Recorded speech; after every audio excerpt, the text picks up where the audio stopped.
नमस्कार। धेरै पछि मैले तपाईहरुको माघ बमोजिम यो एमबीएस 4th सेमेस्टरको chapter 2 central banking and conduct of monetary पोलिसीको केही प्रब्लमहरुलाई चाहिँ सल्भ गर्ने उद्देश्यले मैले यो भिडियो बनाएको छु। र यसमा जेनरली तपाईहरुको कमेन्टको आधारमा है तपाईहरुले चाहिँ कन्फ्युजन लागेको कुन प्रब्लमहरु छ त्यसलाई कमेन्ट गर्नु भएको आधारमा चाहिँ मैले यहाँ तपाईहरुलाई बुझाइदिने कोसिस गरिराखेको छु। र यसमा मैले सोलुसन चाहिँ यसको पीडीएफ बनाएको थिएँ यहाँ एक दुई जना स्टुडेन्टहरुको लिएर, र त्यसको आधारमा हजुरहरुलाई चाहिँ म यसमा सल्भ गर्ने ट्राई गर्ने छु है त। र पछि तपाईहरुले यसमा नबुझेको अरु कुनै प्रब्लमहरु छन् भने तपाईहरुले चाहिँ कमेन्ट गर्नु होला। त्यसको आधारमा म नयाँ भिडियोहरु बनाएर तपाईहरुलाई अपलोड गर्ने छु। र धेरै पछि मैले चाहिँ यसरी भिडियो बनाएर तपाईहरुलाई चाहिँ राखिदिएको छु, किनभने म बीचमा अलिकति व्यस्तताका कारणले सबै कमेन्टहरुलाई आधारित रहेर यो च्याप्टरबाट कुन टपिकहरुमा चाहिँ तपाईहरु कन्फ्युजन हुनुहुन्छ भन्ने कुरालाई नै मध्यनजर गर्दै मैले यो भिडियो बनाएको छु है त। ल अब हामी ढिलो नगरिकन प्रब्लम 2.11 मा हेर्नुस्। र मैले फेरि पनि भने हामी अहिले एमबीएस 4th सेमेस्टरको फाइनान्शियल मार्केट एन्ड इन्स्टिट्युसन भन्ने सब्जेक्टको च्याप्टर 2 मा छौं। सो त्यो च्याप्टर 2 को केही भिडियोहरु यो भन्दा अगाडि पनि तपाईहरुले त्यहाँ हेर्न सक्नुहुन्छ, र अरु च्याप्टरसँग रिलेटेड पनि तपाईहरुले चाहिँ यस च्यानल मार्फत हेर्न सक्नुहुन्छ। र अहिले हामी कुरा गरौं प्रब्लम 2.11 मा। Suppose Nepal Rashtra Bank instruct its public debt department to purchase rupees 15,000 million government securities भनेर पहिलो सेन्टेन्समा यहाँ के भनेको छ भने, मानुस् कि नेपाल राष्ट्र बैंकले चाहिँ यसको एउटा डिपार्टमेन्टलाई पब्लिक डेट डिपार्टमेन्टलाई चाहिँ 15,000 मिलियन गभर्नमेन्ट सेक्युरिटिज बाइ गर्नको लागि चाहिँ अथवा पर्चेज गर्नको लागि इन्स्ट्रक्ट गर्छ। राष्ट्र bank currently has set the reserve requirement at 5%। र राष्ट्र बैंकले चाहिँ रिजर्भ रिक्वायरमेन्ट रेट चाहिँ 5% सेट गर्छ। त्यो पनि केमा भन्दा अन ट्रान्ज्याक्सन डिपोजिटमा, त्यो चाहिँ ट्रान्ज्याक्सन डिपोजिटमा 5% रिजर्भ रिक्वायरमेन्ट रेट सेट गर्छ। Further suppose that Nepalese bank withdraw all excess reserve and gives out loan. र अर्को थप सपोजको लागि चाहिँ तपाईले के लिनुहुन्छ भन्दा नेप्लिस बैंकले चाहिँ सबै एक्सेस रिजर्भलाई विथड्र गर्छ र त्यसलाई चाहिँ लोन दिन्छ है। जे जति बाँकी मात्रामा एक्सेस रिजर्भ हुन्छ त्यो सबैलाई लोन दिन्छ भन्ने कुरा चाहिँ हामीले यहाँ माथि गरेको छ। र अब नम्बर ए मा हामीलाई सोध्यो, एज्युम दैट मान्नुस् कि borrower eventually deposit all of this fund to their bank। जसले त्यो अमाउन्ट बोरो गरेको थियो, त्यो एक्सेस रिजर्भलाई लोन दिएको थियो बैंकले, र त्यो लोन दिँदाखेरि बोरो गरेको थियो, उनीहरुले चाहिँ सबै पैसा चाहिँ उनीहरुले बैंकमा डिपोजिट गराए हैन, अल फन्ड चाहिँ डिपोजिट गराए भने what is the full effect of this purchase on bank deposit and money supply भनेको छ। यसको चाहिँ प्रभाव के हुन्छ जुन चाहिँ purchase on bank deposit and money सप्लाईमा, मनी सप्लाईमा र बैंक डिपोजिटमा चाहिँ कस्तो चाहिँ प्रभाव पर्छ भनेर चाहिँ यहाँ सोधिएको छ। अब यसको लागि चाहिँ यसले के भन्न खोजेको त्यसमा भने, जुन यो 15,000 million government security public debt डिपार्टमेन्टको थ्रुबाट नेपाल राष्ट्र बैंकले पर्चेज गर्दैछ, त्यो पर्चेज गरिसके पछाडी यसले मनी सप्लाई अथवा डिपोजिटमा के कस्तो प्रभाव पार्छ है, डिपोजिटमा चाहिँ के कस्तो प्रभाव पार्छ भन्ने कुरा चाहिँ हामीले सोधेको छ। अब मान्नुस् अब यो च्याप्टरमा हामीले धेरै कुरा बुझ्नु पर्ने पनि छ। एउटा सिम्पली कुरा बुझ्नु पर्दाखेरि पब्लिक डेट डिपार्टमेन्टले गभर्नमेन्ट सेक्युरिटिज बाइ गर्दाखेरि मनी सप्लाई बढ्छ र डिपोजिट पनि के हुन्छ त भन्दा इन्क्रिज हुन्छ, र कति अमाउन्टले इन्क्रिज हुन्छ त्यो कुरा अब हामी निकाल्छौं यहाँ है। तपाईहरुले यो कुरा चाहिँ बुझ्नु पर्यो, यदि गभर्नमेन्ट सेक्युरिटिज पब्लिक डेट डिपार्टमेन्टले चाहिँ बाइ गर्छ, नेपाल राष्ट्र बैंकको इन्स्ट्रक्सनमा पब्लिक डेट डिपार्टमेन्टले बाइ गर्छ भने त्यस्तो कन्डिसनमा ओभरअल मनी सप्लाई र डिपोजिटमा चाहिँ इन्क्रिज हुन्छ है, यो चाहिँ अनिवार्य हुन्छ नै। र कति एमाउन्टले हुन्छ भन्ने कुरा चाहिँ अब हामी यसको इलिस्ट्रेसन गर्छौँ। पहिला हामी नम्बर ए को हेर्छौँ, त्यसपछि बी को हेर्छौँ है त। यहाँ हामीलाई नम्बर एमा एनआरबीले चाहिँ करेन्टली पर्चेजिङ गर्दैछ 15,000 मिलियन गभर्मेन्ट सेक्युरिटिज र यसको रिक्वायरमेन्ट रिजर्भ भनेको 5% त्यो कुरा गरिहाल्यौँ भने अब यसले डिपोजिट र मनी सप्लाईमा चाहिँ कति एमाउन्टले बढाउँछ भने 15,000 चाहिँ यो इन्जेक्ट गरिराखेको छ गभर्मेन्ट सेक्युरिटिज हैन, पर्चेजिङ गरिराखेको छ। यो चाहिँ चेन्ज इन रिजर्भ भयो हैन, अथवा इन्जेक्ट मनी भयो 15,000 इन्टु 1 / यसको रिजर्भ रिक्वायरमेन्ट रेट गर्नु पर्यो। 1 / रिजर्भ रिक्वायरमेन्ट भनेको यो चाहिँ मनी मल्टिप्लायर हो अथवा डिपोजिट मल्टिप्लायर। त्यो डिपोजिट मल्टिप्लायर इन्टु कति एमाउन्टको गभर्मेन्ट सेक्युरिटी चाहिँ बाई गर्दैछ त एनआरबीले, त्यसलाई मल्टिप्लाई गरेर चाहिँ यो 3 लाख मिलियन आयो। यो 3 लाख मिलियनले चाहिँ के गर्छ त भन्दा अब मनी सप्लाई र डिपोजिटमा चाहिँ इन्क्रिज हुन्छ भन्ने कुरा चाहिँ हामीले यहाँबाट निकाल्यौँ। र यस्तो कन्डिसनमा अब तपाईँले जहाँ पनि के कुरा बुझ्नुहोस् भने यो रिक्वायरमेन्ट दिइसके पछाडि हामीले 1 / रिक्वायरमेन्ट रेट गरिसके पछाडि मनी मल्टिप्लायर निक्लिन्छ इन्टु कति एमाउन्ट चाहिँ इन्जेक्ट गरिराखेको छ त राष्ट्र ब्याङ्कले, त्योसँग मल्टिप्लाई गर्यो भने डाइरेक्ट एमाउन्ट चाहिँ कति एमाउन्टले चाहिँ इन्क्रिज हुन्छ मनी सप्लाई र ब्याङ्क डिपोजिट भन्ने कुरा हामीले निकाल्न सक्छौँ है। यो कन्सेप्टलाई तपाईँले हेर्नु होला। अरू क्वेसनमा पनि हामी यही नै गर्ने हो हैन। कुनै ठाउँमा हामी राष्ट्र ब्याङ्कले इन्जेक्ट गर्यो मनी भनेर दिएको हुन्छ क्वेसनमा, र कुनै क्वेसनमा चाहिँ एक्सेस रिजर्भले चाहिँ कति एमाउन्ट चाहिँ इन्क्रिज गर्छ अथवा कति एमाउन्ट चाहिँ मनी सप्लाई बढाउँछ भन्ने कुरा गरेको हुन्छ। ल नम्बर ए को त हामीले बुझिहाल्यौँ। अब हामी नम्बर बीमा हेरौँ। What is the full effect of this purchase on bank deposit. अब यसको पुरै प्रभाव चाहिँ कस्तो पर्छ ब्याङ्क डिपोजिटमा एन्ड मनी सप्लाईमा हैन। ब्याङ्क डिपोजिट र मनी सप्लाई एकैचोटि आएको छ किनभने दुवैमा एकसाथ चाहिँ परिवर्तन देखा पर्छ। इफ यदि borrower only return 90% of this fund to their bank in form of deposit। अब यहाँ तपाईँले विचार के गर्नुहोस् भने यो 15,000 गभर्मेन्ट सेक्युरिटिज पब्लिक डेट डिपार्टमेन्टले बाई गर्दाखेरि मनी सप्लाई र ब्याङ्क डिपोजिट बढ्यो हैन। त्यो बेलामा हामीले के गरेका थियौँ भने एक्सेस रिजर्भ जति थियो त्यो लोन दिएको ब्याङ्कले चाहिँ लोन दिएको मध्ये बरोवरले चाहिँ डिपोजिट गराउँदा अल फन्ड चाहिँ डिपोजिट गराएको थियो। यो माथिको नम्बर 1 क्वेसनमा अल फन्ड भनेको अब 100%ले उनीहरूले चाहिँ बरोवरको पैसा चाहिँ डिपोजिट गराएको थियो उनीहरूले ब्याङ्कमा। अनि त्यसले कस्तो प्रभाव देखा पर्छ मनी सप्लाई र ब्याङ्क डिपोजिट भन्ने कुरा हेऱ्यौँ। तर नम्बर बीमा चाहिँ त्यो अल फन्ड भनेको छैन। मात्र कति त भन्दा बरोवरले बरो गरेको 90% मात्रै फन्ड चाहिँ के गरे त भन्दा उनीहरूले फर्म अफ डिपोजिटको रूपमा चाहिँ जम्मा गरे ब्याङ्कमा है। नम्बर एले चाहिँ 100% डिपोजिट गर्दाखेरिको कन्डिसन थियो भने अब नम्बर बी चाहिँ 90% मात्रै बरो गरेको एमाउन्ट चाहिँ उनीहरूले के गरे त भन्दा डिपोजिट गराए।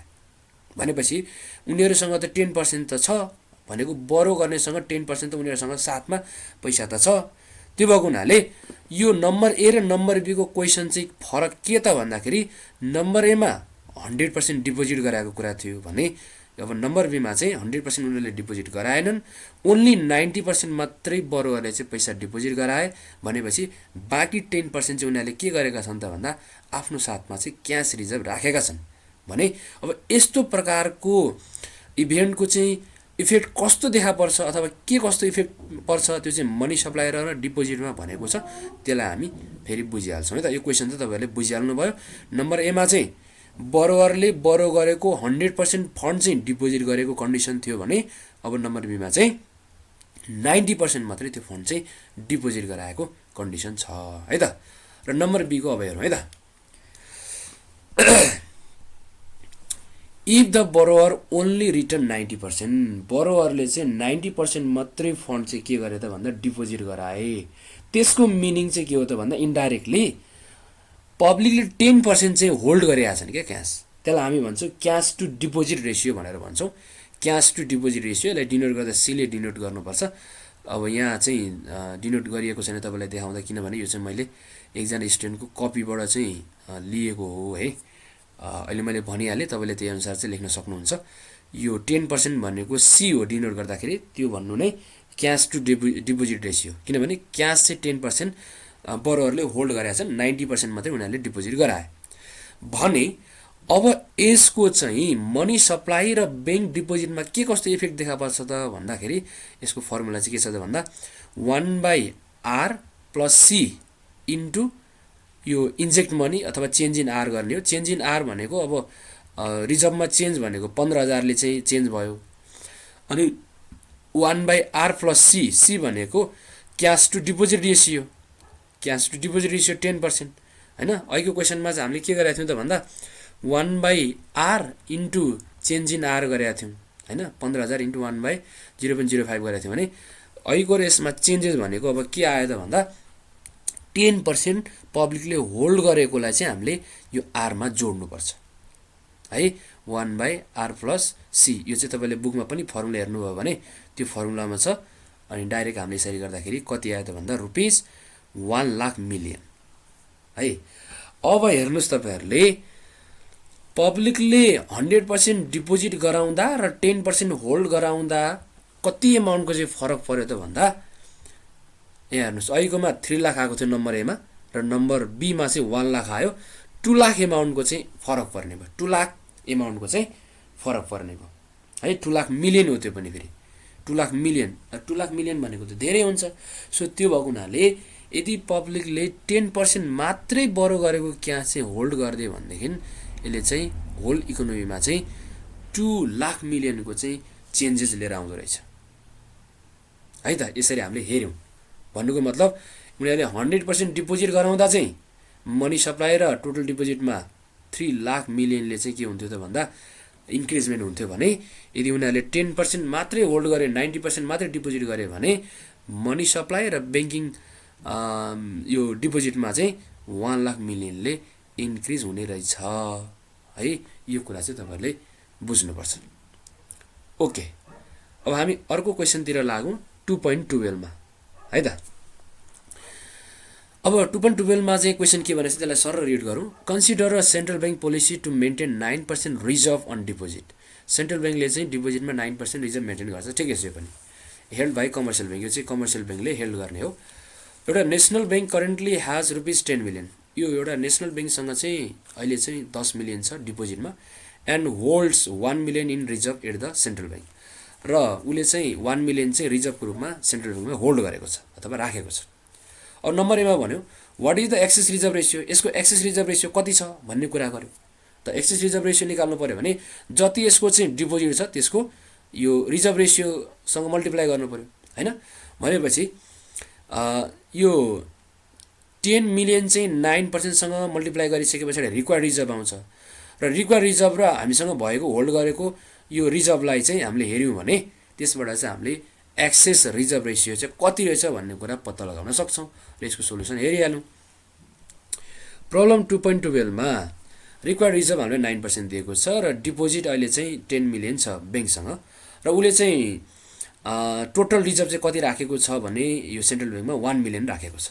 टोटल रिजर्भ चाहिँ 1 मिलियन राखेको छ र यसको रिक्वायर्ड रिजर्भ अब कति हुने हो भने यो 10 मिलियनको 9% गर्दा 0.9 मिलियन भयो।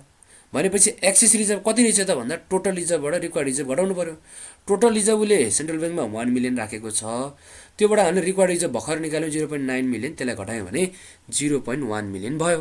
भनेपछि एक्सेस रिजर्भ कति रहेछ त भन्दाखेरि यो excess reserve by total reserve into 100 गरिसके पछाडि 0.1 और 1% चाहिँ के रहेछ त भन्दाखेरि एक्सेस रिजर्भ रेसियो रहेछ है। 1% चाहिँ एक्सेस रिजर्भ रेसियो रहेछ। हामीले यसरी निकाले पनि हुन्छ र अर्को तरिका चाहिँ म तपाईँहरूलाई भन्छु। अर्को तरिका चाहिँ के हो भने यो 10 मिलियनको कति पर्सेन्ट 1 मिलियन हो भन्ने कुरा निकालेर हामीले जति पर्सेन्ट आउँछ त्यो र यो यसको रिक्वायर्ड रिजर्भलाई हेऱ्यौँ भने पनि त्यसरी पनि निकाल्न मिल्छ। जस्तै 10 मिलियनको 10% त 1 मिलियन हो भनेपछि यसले चाहिँ 10% चाहिँ अहिले राखिराखेको रहेछ राष्ट्र ब्याङ्कमा चाहिँ रिजर्भ, भनेपछि रिक्वायर्ड रिजर्भ 9% भयो। सो 10%बाट 9% घटायौँ भने पनि त्यसरी पनि 1% चाहिँ हामीले एक्सेस रिजर्भ रेसियो भनेर निकाल्न सक्छौँ है त। अब नम्बर बीमा हेरौँ। What will be the requirements if the bank is to add 5 lakh additional deposit.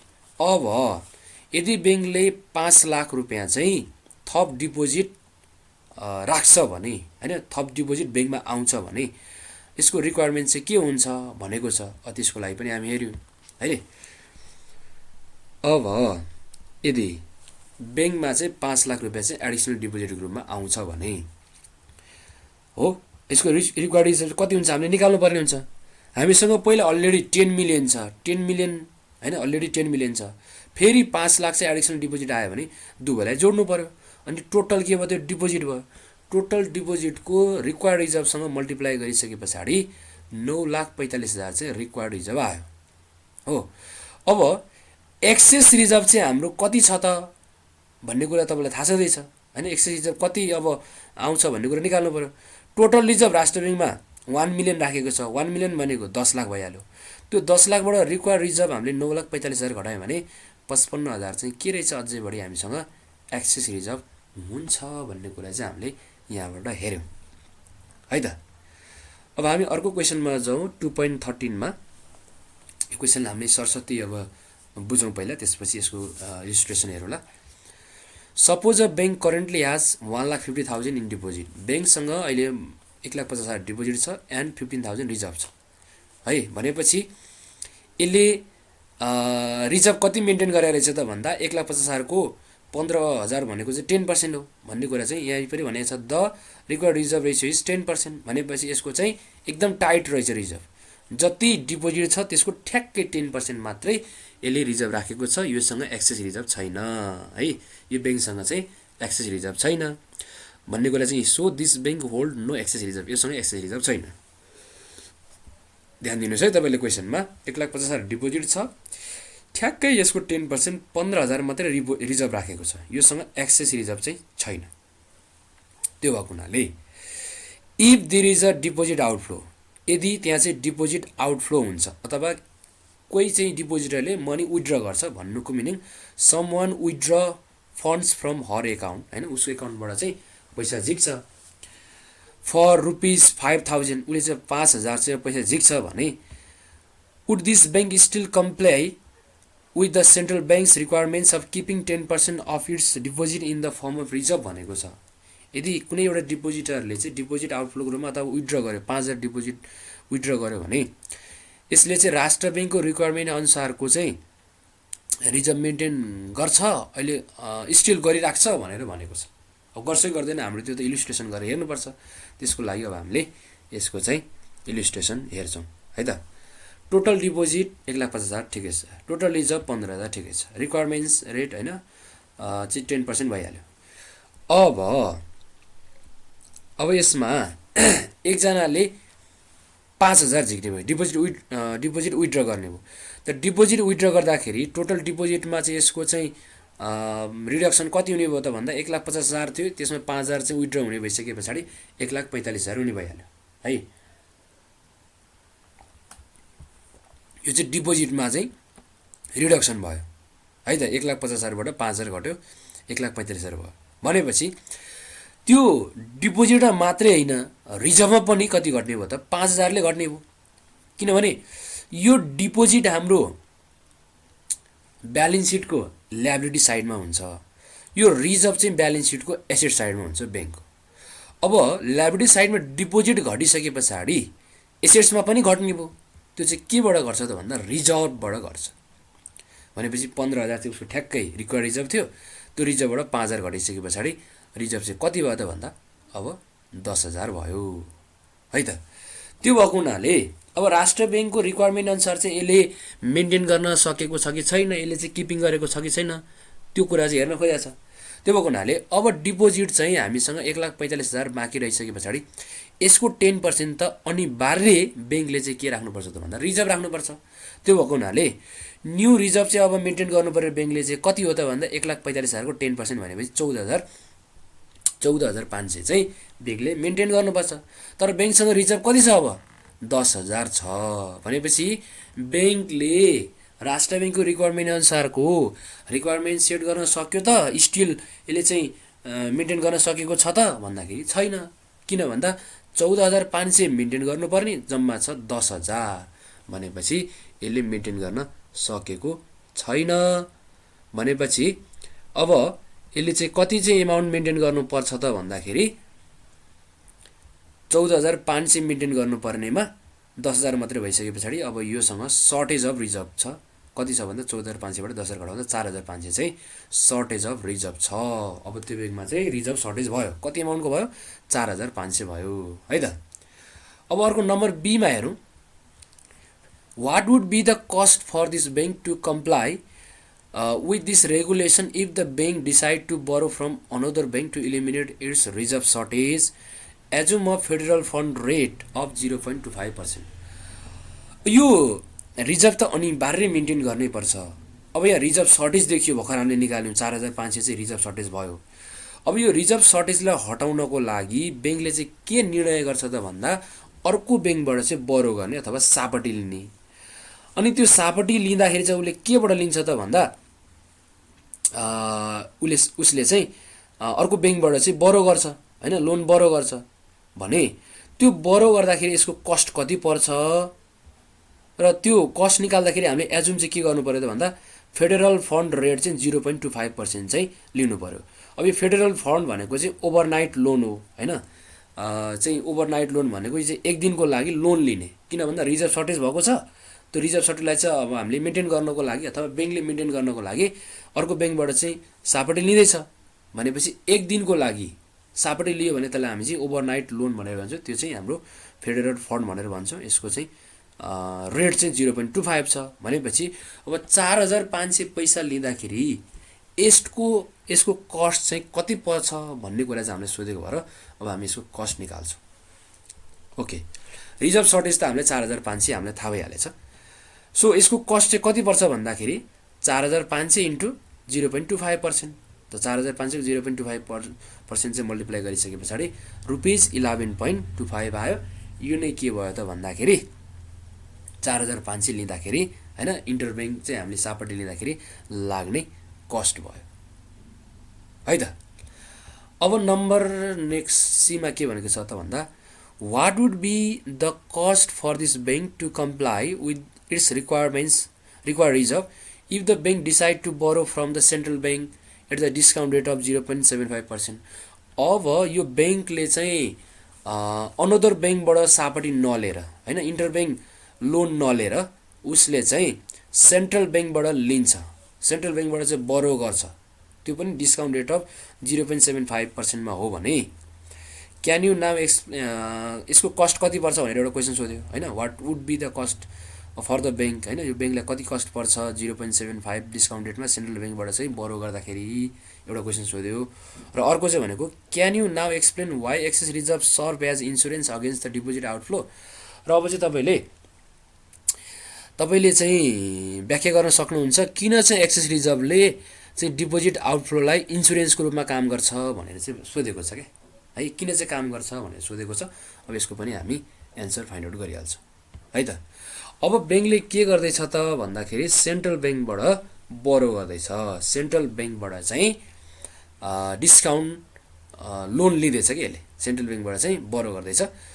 So बरो गरिसके पछाडि यसले चाहिँ 0.75% को रेटमा चाहिँ बरो गरेको हो र यसको कस्ट निकाल्नु पर्यो भने जति एमाउन्टको चाहिँ यसले बरो गर्दैछ त्यसलाई माथि राख्नु पर्यो र तल चाहिँ 1 माइनस यसको चाहिँ डिस्काउन्ट रेट 0.0075 गर्ने र जति आउँछ त्यसलाई इन्टु 100 यो इन्टु 100 गर्नु परेन है, यो इन्टु 100 गर्नु पर्दैन। यहाँ अहिले चाहिँ इन्टु 100 गरेको रहेछ, इन्टु 100 गर्नु पर्दैन।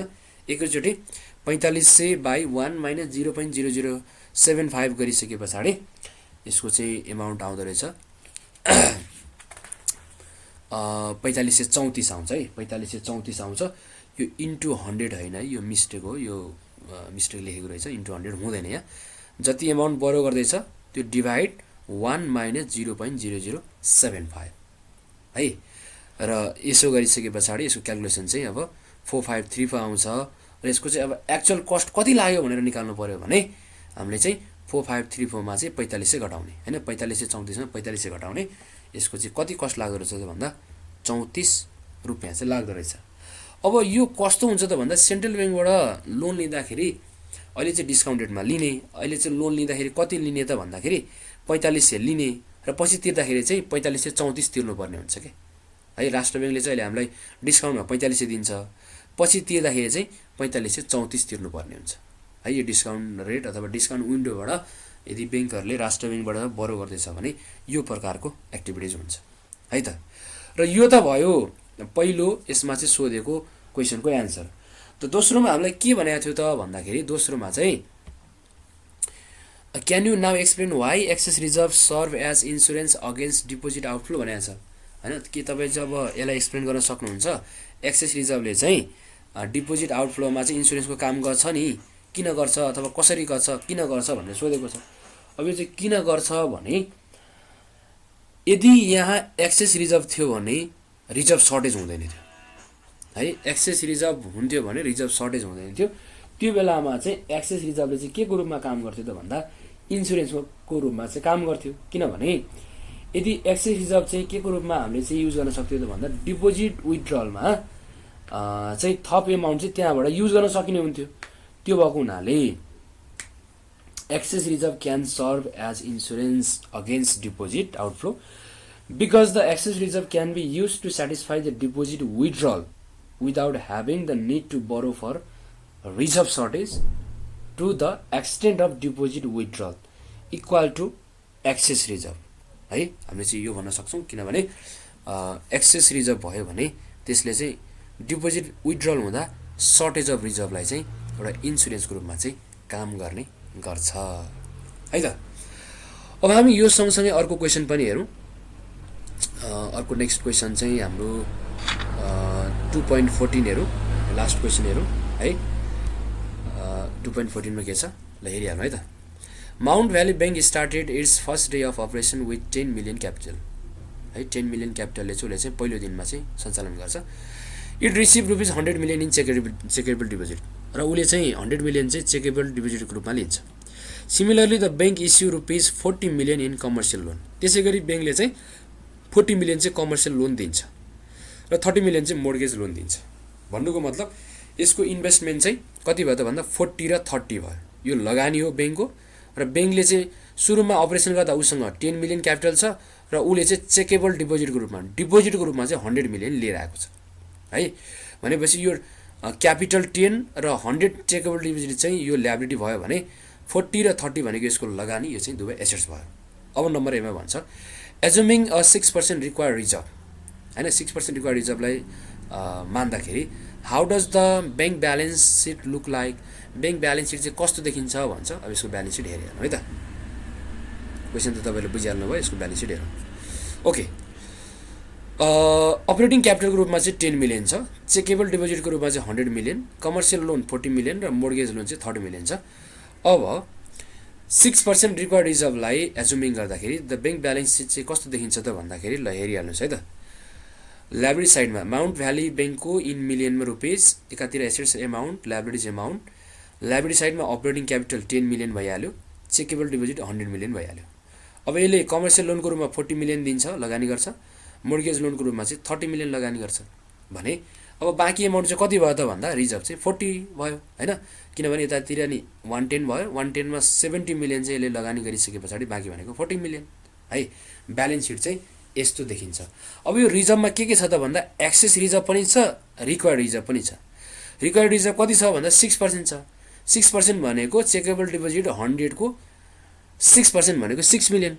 यहाँ 6 मिलियन चाहिँ रिक्वायर्ड रिजर्भ छ र एक्सेस रिजर्भ चाहिँ 36 मिलियन छ भन्ने कुरा चाहिँ हामीले बुझ्नुपर्छ है त। ओके, अब हामी नम्बर बी तिर लागौँ। If there is the deposit withdrawal of 20 million. अब डिपोजिट विथड्रल भयो 20 मिलियन भनेको कुनै लगानीकर्ताले अथवा कसैले चाहिँ मनी विथड्र गर्यो क्या, उसले चाहिँ डिपोजिट गरेको पैसा विथड्र गर्यो, कति गर्यो भन्दा 20 मिलियन गर्यो भने how does the balance sheet look like. ब्याङ्कको ब्यालेन्स सिट चाहिँ कस्तो देखिन्छ भनेको छ। अब 20 मिलियन विथड्र गर्दाखेरिको ब्यालेन्स सिट हेरौँ है। If there is deposit withdrawal of 20 million the balance sheet look like चाहिँ कस्तो देखिन्छ त भन्दा माउन्ट भ्याली ब्याङ्क हेडिङ भइहाल्यो, इन मिलियनमा भयो। अपरेटिङ क्यापिटल जतिको तति भइहाल्यो। चेकेबल डिपोजिट चाहिँ घट्ने भयो किनभने त्यो डिपोजिटरले डिपोजिट गरेको पैसालाई हामीले चेकेबल डिपोजिट भनेको थियौँ। त्यही 100 मिलियनबाट 20 मिलियन चाहिँ अब रिडक्सन हुन्छ भनेपछि अब 80 मिलियन मात्रै बाँकी भयो। भनेपछि अब एसेट साइडमा यो कमर्सियल लोन, मोर्गेज लोन त घट्ने कुरा त भएन। के घट्छ त भन्दा यही रिजर्भ घट्ने भयो। अहिले 40 थियो, 20 मिलियन विथड्र गर्दाखेरि अब 20 बाँकी हुने भयो। र यता पनि 80 र 10 ले 90 भयो, यता पनि 70 र 20 ले गर्दा 90 हुने भयो। ब्यालेन्स सिट चाहिँ 20 मिलियन डिपोजिट विथड्र हुँदाखेरि हैन यस्तो खालको हुँदो रहेछ है त। अब अर्को क्वेशनमा हेरौँ हामी। अर्को क्वेशन भनेको नम्बर डी मा what is the required reserve and excess reserve after the deposit withdrawal of ₹20 million. अब यसमा चाहिँ के भने त भन्दा डिपोजिट विथड्रल भइसके पछाडिको रिक्वायर्ड रिजर्भ कति हुन्छ र एक्सेस रिजर्भ कति हुन्छ भन्ने कुरा गर्नु पर्यो। अब हामीसँग टोटल रिजर्भ त यहाँ 20 छ है, यो 20 अहिले देखिन सकिन्छ यहाँ 20। यो 20 मध्येमा पनि हैन यसमा हामीले के बिफोर एन्ड आफ्टर भनेको छ। What is the required reserve and excess reserve before deposit withdrawal. Before भनेको 20 मिलियन विथड्र गर्नुभन्दा अगाडिको चाहिँ भनेको रहेछ यसले। 20 मिलियन विथड्र गर्नुभन्दा अगाडिको चाहिँ ब्यालेन्स सिट कस्तो थियो त भन्दा हाम्रो यहाँ देखिहाल्नुभयो रिजर्भ चाहिँ 40 को रूपमा थियो। अब यो 40 बाट हामीले 6% चाहिँ रिक्वायर्ड रिजर्भ देखाउने, बाँकी चाहिँ एक्सेस रिजर्भ देखाउनु पर्ने हुन्छ। अहिले पनि हामीले कुरा गरेको थियौँ त्यही नै हो। र बिफोर डिपोजिट विथड्रल चाहिँ रिक्वायर्ड रिजर्भ चाहिँ 100 को 6% 6 मिलियन हुने भयो। एक्सेस रिजर्भ चाहिँ अब 40 बाट 6 घटाउने 35 मिलियन भइहाल्यो। अब नम्बर डी मा अर्को नम्बरमा के सोधेछ भने what is the required reserve and excess reserve after the deposit withdrawal of 20 million. अब डिपोजिट विथड्रल 20 मिलियन भइसके पछाडिको यसको चाहिँ रिक्वायर्ड रिजर्भ र एक्सेस रिजर्भ के हुन्छ हेरिहाल्नु। अब डिपोजिट विथड्रल भइसके पछाडि यसको चेकेबल डिपोजिट चाहिँ कति छ भन्दा 80 छ। त 80 को 6% गर्दा 6 8 48 4.8 मिलियन भइहाल्यो। भनेपछि अब एक्सको एक्सेस रिजर्भ कति छ त भन्दा यो 20 रिजर्भबाट 4.8 घटाउँ 15.2 मिलियन भइहाल्यो है।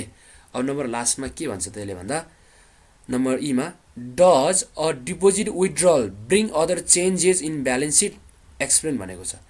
के डिपोजिट विथड्रलले ब्यालेन्स सिटमा अरू चेन्जेस लिएर आउँछ भन्छ हैन। लिएर आउँछ कि लिएर आउँदैन अब हेर्नुस्। लिएर आयो कि लिएर आएन हेर्नुस्। डिपोजिट विथड्रलले गर्दाखेरि चेकेबल डिपोजिट पनि घट्यो, जसले गर्दा रिजर्भ पनि घट्यो। यो रिजर्भ मात्रै हैन, रिजर्भ सँगसँगै यसको रिक्वायर्ड रिजर्भ पनि घट्यो र यसको एक्सेस रिजर्भ पनि घटेको छ। बिफोर विथड्रल र आफ्टर विथड्रल हेर्नुस् त सबै कुरामा चेन्ज छ। सो त्यो भएको हुनाले यस deposit withdrawal bring changes in balance sheet, it reduces checkable deposit in liability side and reserve in asset side, also required reserve and excess reserve decreases भनेर चाहिँ हामीले यो कुरा गर्नु पर्यो हैन। किनभने डिपोजिट विथड्रल भइसके पछाडि यसको रिजल्ट भनेको रिजर्भमा पनि डिक्रिज हुने हो हैन। त्यसपछि ब्याङ्कको एक्सेस रिजर्भमा पनि डिक्रिज हुने नै गर्छ है त। ओके, आज हामीले अब यति मात्र स्टडी गऱ्यौँ। अब तपाईहरुलाई कुनै त्यस्तो कन्फ्युजन लागेको यो फाइनान्शियल इन्स्टिट्युसन एन्ड मार्केटसँग सम्बन्धित कुनै त्यस्तो प्रब्लम छ भने तपाईले चाहिँ कमेन्ट गर्न सक्नुहुन्छ। र तपाईहरुको एक्जाम पनि नियर बाइ नियर अब आइराखेको पनि छ हैन। अब केही दिनमा नै तपाईहरुको यसको सब्जेक्टको एक्जाम होला। त्यसमध्येमा पनि तपाईहरुलाई मध्यनजर गर्दै कुनै त्यस्तो चाहिँ यो फाइनान्शियल मार्केट एन्ड इन्स्टिट्युसनमा कन्फ्युजन छ भने तपाईहरुले मलाई कमेन्ट गर्न सक्नुहुन्छ र म एक दिन सबै तपाईहरुको कमेन्टहरुको आधारमा नै भिडियो बनाएर पोस्ट गर्नेछु है त। ओके, हस्, थ्यांक यू, बाइ।